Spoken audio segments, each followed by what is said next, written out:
বাঁধাকপি ও টমেটো দিয়ে স্পেশাল ভর্তা।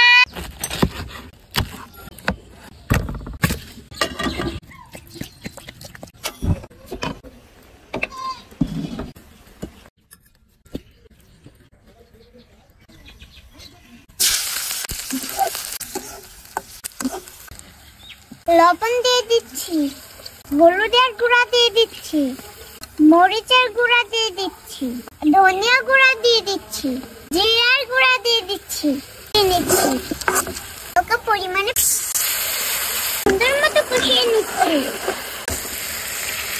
নাড়তে থাকবো।